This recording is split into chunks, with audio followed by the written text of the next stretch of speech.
We have a saying that in this industry, if we get a person for 5 years, we get them for life.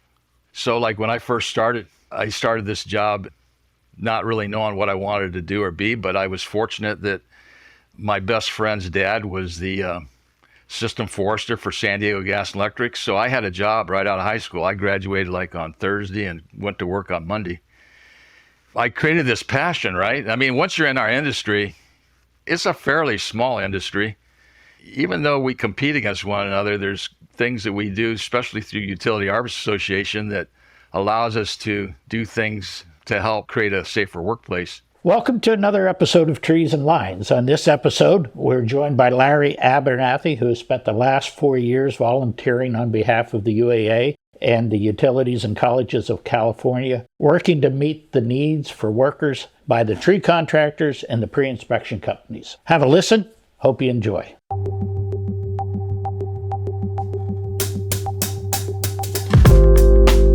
Well, welcome, Larry.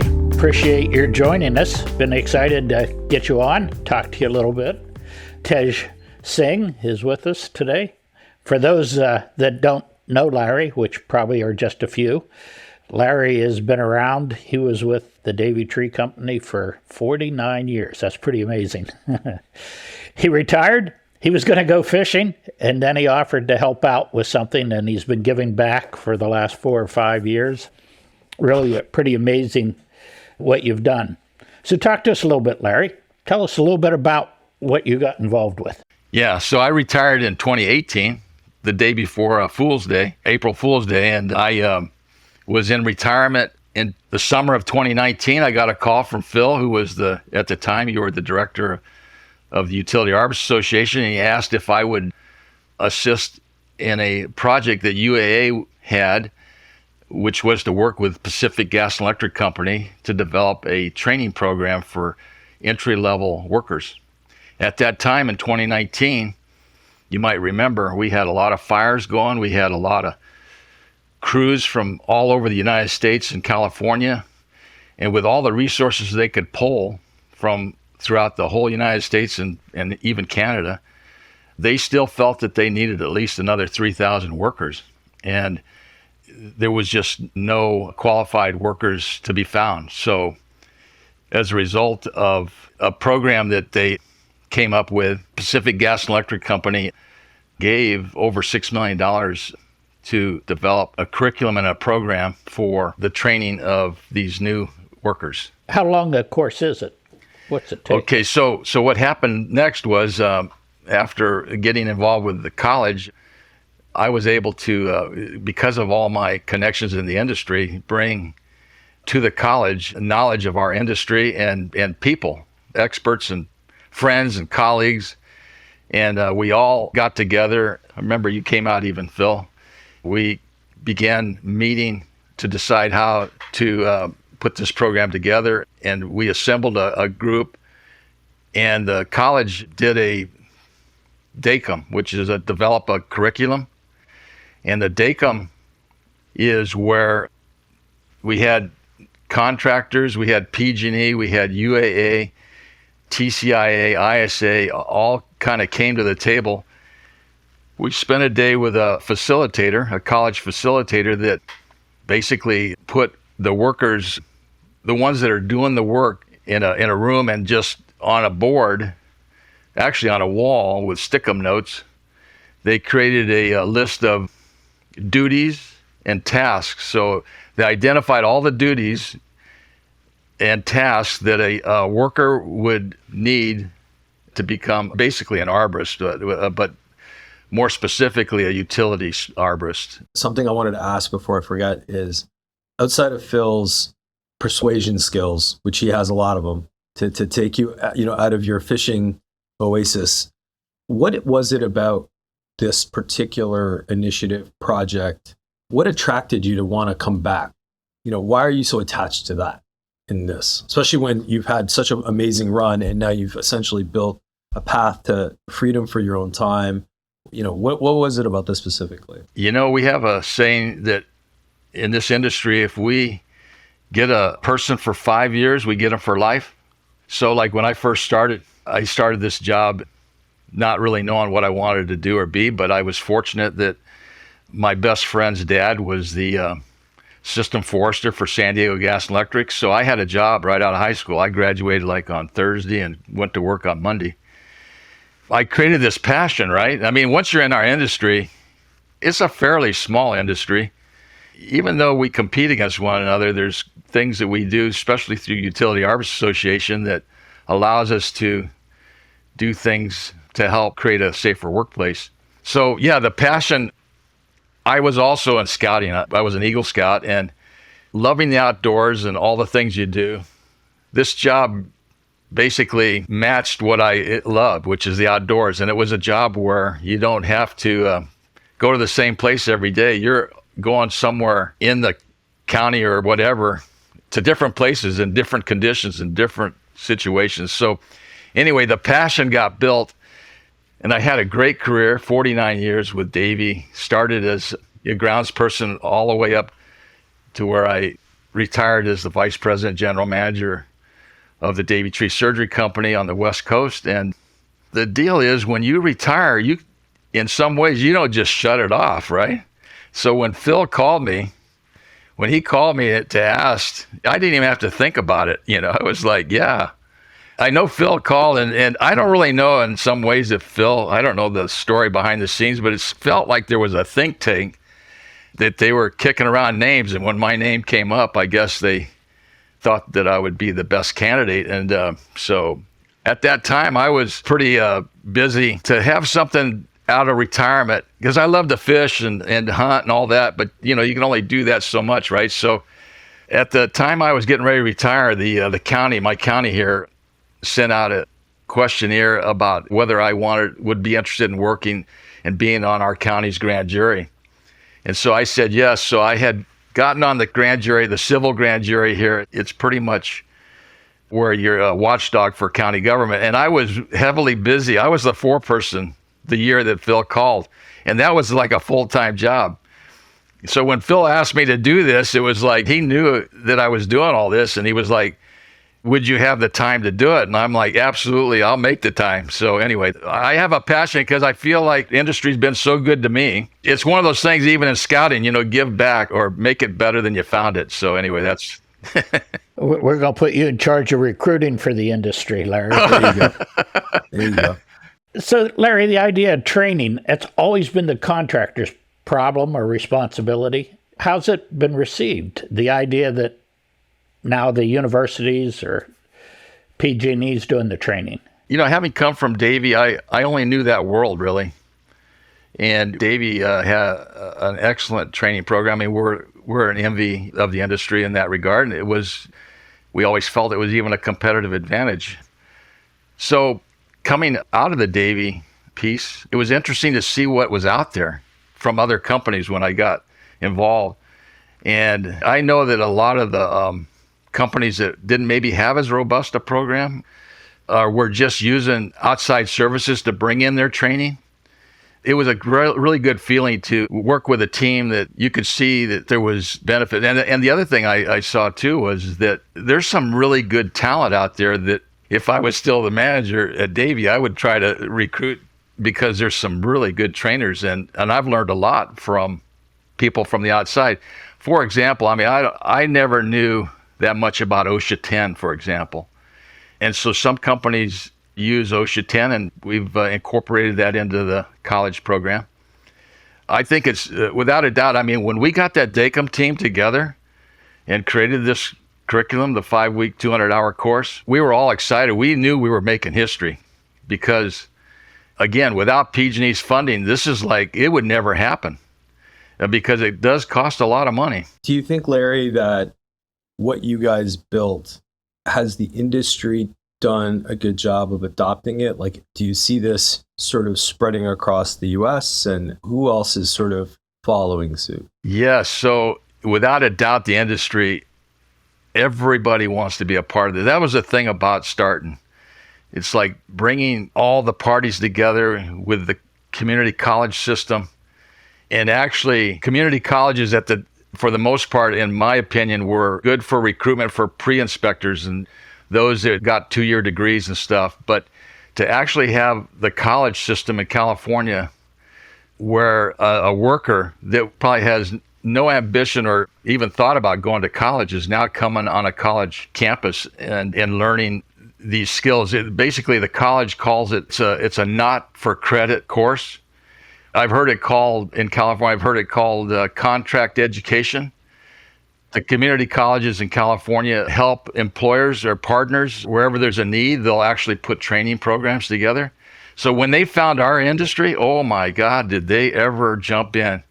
We have this program in 7 community colleges up and down the state of California, and we've had over 42 or 43 graduations since 2019 of the Arborist program.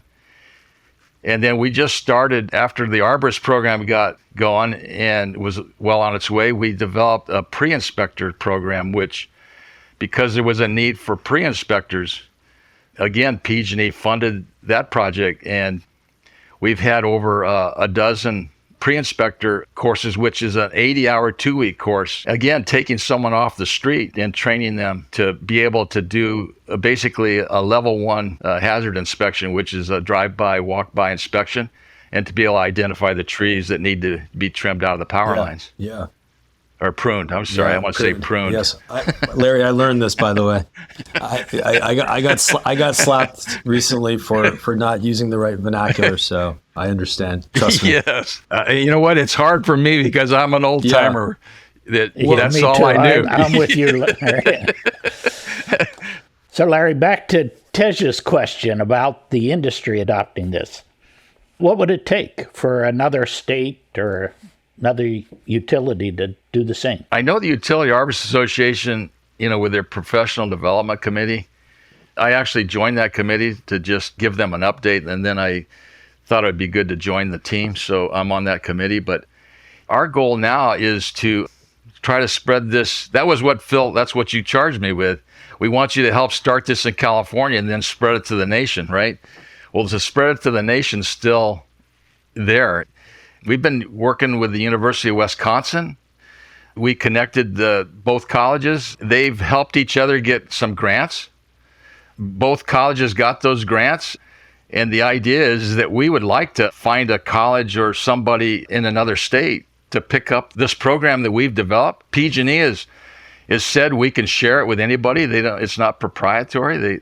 It's out of the box, ready to go. But it's the money. What specifically is the bulk of the cost? It's really the cost of the instructors. This is a real hands-on. So what the college does is they hire the trainers from some of our prime contractors, the prime contractors that work for the utilities. So when we get into, like in weeks 3, we're in chainsaws and chippers, and weeks 4, we're in climbing, and week 5 is assessments. Sometimes those ratios, we want those to be like 1 trainer per every 5 to 6 trainees. So that's where a lot of the expense comes. Sure, there's equipment we buy. We have a startup kit for each college. That's just one-time expense, and then maybe some replacement of things lost or broken, but it's just the labor, I would say. So that's a very big piece of it. These people that are recruited, they're recruited by the college. They could go to the contractor and get trained, right? That's the old method. Is when I got hired in the day, that's how I got trained. You got hired on, and it was all on the job. And if you were lucky enough to get a good 4-person and a good trainer, you would get really good training. And then the other thing is that training on the job, you were also having to be productive. So training on the job, you would get training over time. In California, to become a qualified line clearance arborist, you have to have 18 months of on-the-job experience, and then your employer decides if you're competent, and they can issue their card that says you're qualified to work around the power lines. Being qualified the old-fashioned way was, let me say it this way, the trainees coming out of this class will probably know more and have better skills than someone that's been on the job 6 months that started the old-fashioned way. The way that most of us start. As a matter of fact, all of us started except for the 400 or 500 plus trainees that we've graduated. Okay. Interesting. So Larry, now that you're on this path, this is where you're going to spend a lot of your time trying to bring this even more to the market? Yes, that I feel like that's my new role now, is to help the colleges, and they won't let go of me, so I can't say no. So like our next deal is the PG&E funds expires this coming June, right? So the challenge now is to keep funding. And again, I told you that the college did get a grant, so I think that's going to be good. And so my next, well, not next, but some of my activities now is to help the college find utilities to help fund these courses. And we've been successful. San Diego Gas and Electric has funded enough money to put on 2 cohorts for this year and next year. So that's 4 classes. And then we're working with Southern Cal Edison. We sent them a proposal. So I feel like I'm back in the contracting business, trying to actually asking and making the case that they need to invest in this, right? And then with the UAA, with the team of experts and professionals on that committee, we're trying to figure out where can we take it, what colleges. And we've had a couple of conversations with some colleges, but we haven't had it take off yet. Outside of the funding, are you tracking the performance of, let's just say there's 100 people that have come through this program, right? Do you have any sense of like where they are in their careers, how much they're accelerating relative to their peer groups because they did this, and being able to demonstrate to other potential capital and investors that, like, look, guys, the industry is moving to this. Here are the KPIs and the metrics and blah, blah, blah. You're right on. You know what? As a matter of fact, I just sent a message to Dennis Fallon, and I asked if the UAA could help us, the college, or I say us like I'm an employee of the college. You are. You just haven't accepted it yet. Yeah. No, Annie Rafferty is the director. That's really the spark plug in the college system. She knows everybody there. But I was chatting with her yesterday. We have all the contact information for the 400 plus graduates. UAA is going to help us, I think, hopefully through one of the committees where we could reach out to those. Because here's the thing that the college did as part of the program. They agreed to give every graduate a 1-year membership to the Utility Arborist Association. So we have their contact information, and they're members of UAA for their first year. And the reason we did that is because there's webinars and educational pieces that we want them to go and look and see, right? So we haven't done what you just described because we're so busy getting enrollments and the program's pretty much developed. Now's the time to see, to make our case really that if you get this kind of training, that pays a dividend, right? So I'd like to see the committee, along with every college has a coordinator, and actually develop a survey and find out whether they got employed. Are they still in the industry? Have they had any safety incidents? I would like to hopefully see the real science behind the fact that this training is doing what we think it's doing, if that makes sense. But anyway, yeah, you're dead on. We need to do that next step now, and we've talked about it. It's just that the priorities of other things. But now, talking to Annie yesterday about it, it's like, and then Dennis got back right away. Yeah, we're all over that. So we're going to try to put some things together and survey the graduates. The other advantage of doing that for UAA's sake is also to encourage them to renew their membership, right? Not just take the 1 year free, stay with us. Oh yeah, for sure. Yeah, but it's great that you guys are kind of coming up with those incentives. Do you have a sense of what the demographic of these 400 people are? Like, is it typically folks that are on the younger side, kind of really just, they themselves would be in that college range, or you have people that are switching careers and thinking about doing different things? Like, what does that world, even population, look like? I would think about 90% of the people that come to this course have no experience, and that's the best, right? You get to train the new dog the proper procedures. Out of the over 400 graduates, there's females, and it's amazing that some of the gals that are doing the climbing, I've actually heard that they've outperformed some of the guys. I don't know. At some of the graduations, I'm just going to guess it's 10% or better on the female attendance. But I will tell you, some of the graduations that we hold them on Zoom so that people can, from all over the U.S., TCIA, UAA, can all attend if they can't be there in person. And some of the testimonies that we get from students, especially the gals, is just brings tears to your eyes sometimes, because it's so rewarding to see what they got out of it, you know? Oh, absolutely. Yeah. I would think that just the nature of this, if you found community colleges near a disadvantaged community, I mean, there's so much need for workers. This course gives you a lot of opportunities. One other thing that we probably have pretty good attendance with is the colleges have connected up with the California Conservation Corps. And I don't know if you know much about the Conservation Corps, but that's where young people volunteer their time. It's usually a 1-year commitment, maybe 2, I'm not sure. I think it's 1 year. But the Conservation Corps teaches them, how to use chainsaws and chip brush and do all that stuff for firefighting. The partnership and connection with the California Conservation Corps has been one where we've had a lot of graduates. As a matter of fact, we've had the San Diego classes, the 2 that we've had were actually, I think we've had 3 in San Diego, but they were all held at the California Conservation Corps' facility through the San Diego Community College system. It's a very interesting group of people that have come to our course. Some people have been laid off, let's say, or they're in between jobs. We've had some that have worked for, I guess, a mom and pop tree company, and then they come over, go through our training, and so they get taught the right way. And you're where in California? I live in Calaveras County, which is south and east of Sacramento, about an hour. Okay.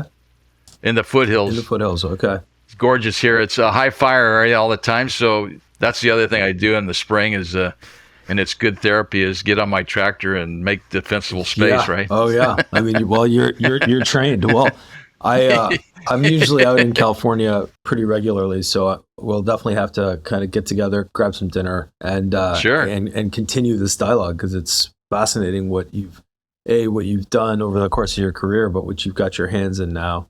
What I was going to say previously was, like, Phil and I just have had an ongoing dialogue with other guests and even internally just about the industry is going to have a bit of a resource crunch. And so what you're doing and, what you're leading is, I think, very critical to the protection of this very unique and special industry and impactful industry. So congrats on having such an impact. It's amazing to see and hear. We talked about him leading the charge with the tree worker training and the pre-inspection training.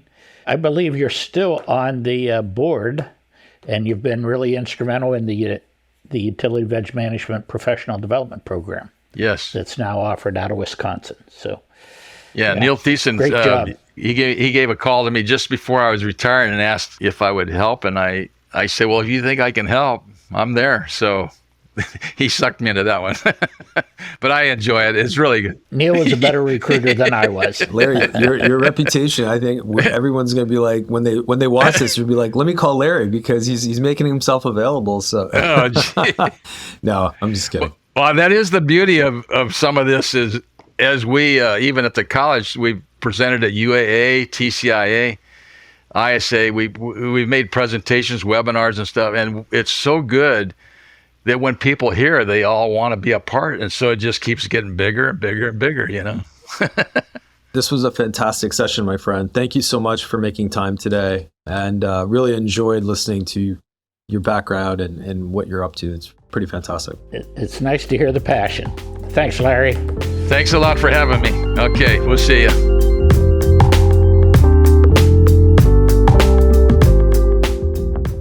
Thanks for listening to another episode of Trees and Lines, sponsored by Iapetus Holdings, LLC. If you like the show, please give us a 5-star rating on Apple or Spotify. If you have any questions, or if you have ideas for future episodes, please contact us at treesandlines@iapetusllc.com.